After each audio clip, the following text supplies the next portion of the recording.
जय माता दी आप सभी को। आज हम इस वीडियो में आपको साधना में जल का विशेष महत्व बताएंगे कि साधना के अंदर जल का क्या महत्व रहता है। जल, हाँ जी, वही जल है जिसे हम रोज़ देखते हैं, पीते हैं, स्पर्श करते हैं। लेकिन क्या आप जानते हैं, यही साधारण सा दिखाई देने वाला जल साधना की दुनिया में दिव्य शक्तिकरण, ऊर्जा प्रभाव और आध्यात्मिक जागरण का सबसे महत्वपूर्ण आधार है।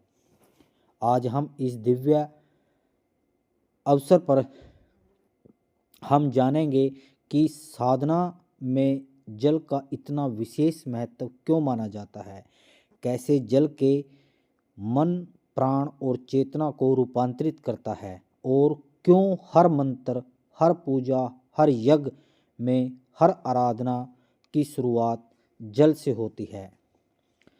जल सृष्टि का प्राण। सनातन ग्रंथ कहते हैं कि जल ही प्राण है। जब साधक साधना में बैठता है तो सबसे पहले उसे किसी तत्व की आवश्यकता पड़ती है, जल की, क्योंकि जल केवल एक भौतिक तत्व नहीं बल्कि ऊर्जा का एक दर्पण है जिसमें साधक की चेतना प्रतिबिंब होती है। जल को मेमोरी होल्डर भी कहा जा गया है। यदि आपके मन की तिरंगों, भावनाओं और संकल्पों को पकड़ लेता है। इसलिए साधना से पहले जल शुद्ध, शांत और स्थिर होना चाहिए। नंबर 2, क्यों हर मंत्र से पहले जल स्पर्श कराया जाता है। साधना में एक नियम है, शुद्ध जल, शुद्ध चेतना और शुद्ध ऊर्जा का प्रभाव।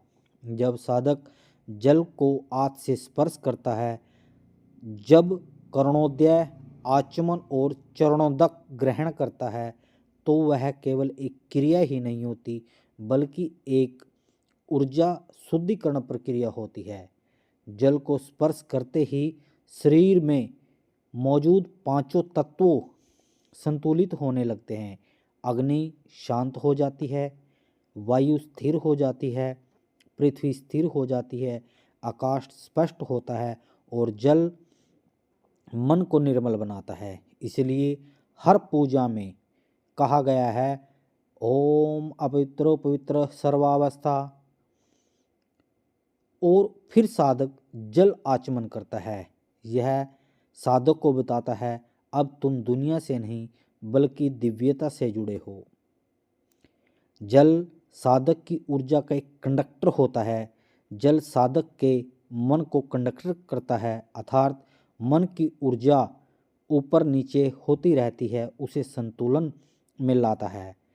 इसे ऐसे समझाएंगे हम आपको, यदि आपका मन अशांत है, विचार आपके दौड़ रहे हैं, भावनाएं आपका उफान ले रही है, आप क्रोध, भय, चिंता या तनाव में हैं, तो ऐसे में साधना कभी फल नहीं देगी आपको। लेकिन जैसे ही आप एक गिलास या एक लोटा जल पीते हैं तो आपके सामने जल भर कर रखते हैं तो तुरंत पूरे शरीर की एक तरंग उत्पन्न होती है जो मिनटों में आपकी मानसिक धारा को शांत कर देती है। यही कारण है कि सिद्ध साधक कहते हैं, साधना शुरू करने से पहले अपने सामने एक तांबे के लोटे में जल अवश्य रखें, क्योंकि वही जल आपके चारों ओर एक ऊर्जा मंडल बना देता है जो आपको नकारात्मक शक्तियों से बचाता है। जल और मंत्र शक्ति का संबंध क्या है? अब हम एक बड़ा रहस्य, मंत्र की ध्वनि से वास्तव में जल की तरंगों पर भी सबसे अधिक असर डालती है। अगर आपकी साधना में जल मौजूद है तो मंत्र ऊर्जा 3 गुना प्रभावी हो जाता है। क्यों? क्योंकि जल ध्वनि को वायु से 4 गुना तेज गति से वहन करता है। मतलब आपका मंत्र, आपकी आवाज़, आपकी भावना जल के माध्यम से सीधे ब्रह्मांड तक पहुंचती है। इसलिए सनातन परंपरा में कहा गया है, जल में मंत्र बोलकर देखो, वह साक्षात शक्ति बनकर निकलता है। इसलिए यज्ञ में आहुति देने से पहले जल से आचमन कराया जाता है, क्योंकि जल आपकी कुंडलिनी ऊर्जा को मंत्र की धारा से जोड़ देता है। और अभिषेक में जल का सबसे बड़ा रहस्य क्या है? काली साधना हो, शिव साधना हो, दुर्गा उपासना हो, तांत्रिक साधना हो, वामचार हो, हर मार्ग में जल अभिषेक अत्यंत महत्वपूर्ण है, क्योंकि अभिषेक सिर्फ पूजा नहीं बल्कि साधक की चेतना का एक डाउनलोडिंग प्रोसेस है। जब आप मूर्ति या शिवलिंग पर जल चढ़ाते हैं तो वास्तविक में आप अपनी मानसिक अशुद्धियों को बहा रहे होते हैं, और जब यह जल धरती पर गिरता है तो वह नकारात्मक को अपने साथ ले जाता है।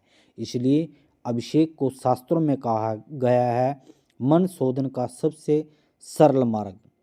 जल और हमारे जो मन का गहरा संबंध क्या है? जल का स्वभाव है बहना, रुकना नहीं, और मन का स्वभाव है भटकना। जब साधक जल को देखता है या जल का स्पर्श करता है या जल की ध्वनि सुनता है तो मन उसी प्रकार बहने लगता है, नरम, हल्का और शांत। यही कारण है तपस्वी लोग बरसात में ध्यान करते हैं, क्योंकि वर्षा की ध्वनि जब जल का स्पर्श मन को गहन समाधि की ओर ले जाता है। अब हम आपको जल से जुड़े 5 अनिवार्य साधना और नियम बता रहे हैं। साधना से पहले 2 घूंट जल पीना चाहिए, यह शरीर का ऊर्जा का प्रभाव बढ़ाता है। नंबर 2, तांबे या पीतल के पात्र में जल रखना चाहिए, यह जल को आध्यात्मिक आवेश से भर देता है। नंबर 3, साधना स्थल पर जल के सामने दीपक जलाना चाहिए। जब दीपक की अग्नि और जल की ऊर्जा मिलती है तो साधना का मंडल पूर्ण होता है। नंबर 4, साधना के बाद उस जल को पौधों में डालना चाहिए ताकि नकारात्मक कंपन धरती में संतुलित हो जाए। नंबर 5, कभी भी साधना स्थल का जल न पिएं, क्योंकि वह ऊर्जा का वाहक है, न कि पीने योग्य जल। जल और चक्र साधना। जल सीधा संबंध रखता है स्वादिष्ठान चक्र से, जो भावनाओं, शांति, रचनात्मक और इच्छा शक्ति का चक्र है। यदि जल संतुलित है तो स्वादिष्ठान चक्र सक्रिय रहता है, यदि जल अशुद्ध है तो भावनाएं अस्थिर, साधना असफल होती हैं। इसलिए जल को चक्र स्टेबलाइजर कहा जाता है। काली साधना में जल का विशेष महत्व क्या है? माँ काली ऊर्जा में अग्नि और तम के संयोजन से बनी है। इस ऊर्जा को साधक तभी संभाल सकता है जब उसके भीतर जल तत्व संतुलित हो।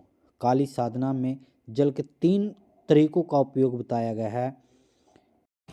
नंबर 1, कलश स्थापन, यह साधक को सुरक्षा देता है।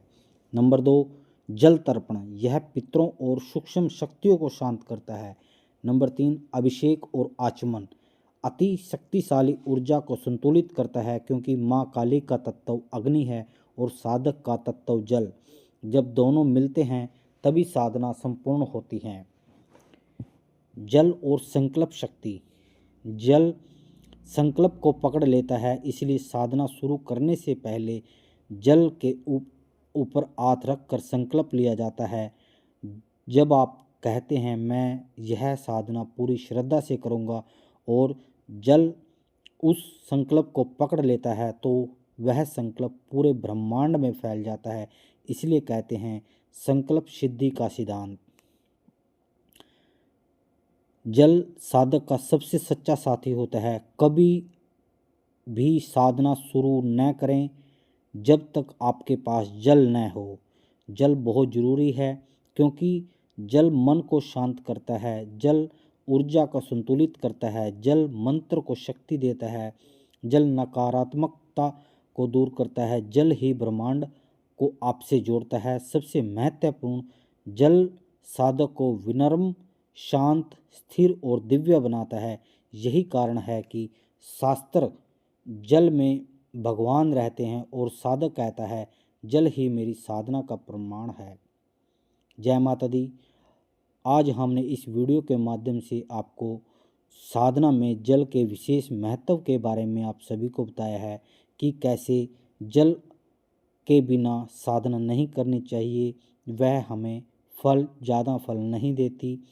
यह एक साधक की ऊर्जा में एक कंडक्टर होता है, ये कनेक्टिविटी होती है कि मंत्र का जाप आप बिना जल के न करें, आचमन जरूर करें, सब कुछ करें। माँ भगवती आपके पास जो हमने इस वीडियो में बताया आपको सभी नियमों का पालन करें ताकि आप माँ भगवती से सही तरीके से जुड़ सकें। माँ भगवती आपका कल्याण करेगी।